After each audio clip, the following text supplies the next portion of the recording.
Set the temp param. Enter the menu first, and then select the temp param. The first one is the emissivity. We can select different emissivity based on the materials, or customize it. The second is the reflect temp.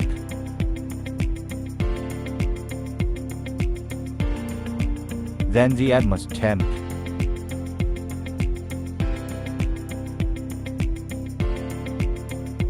The relative humidity.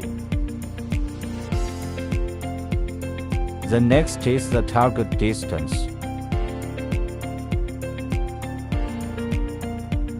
The optic strength.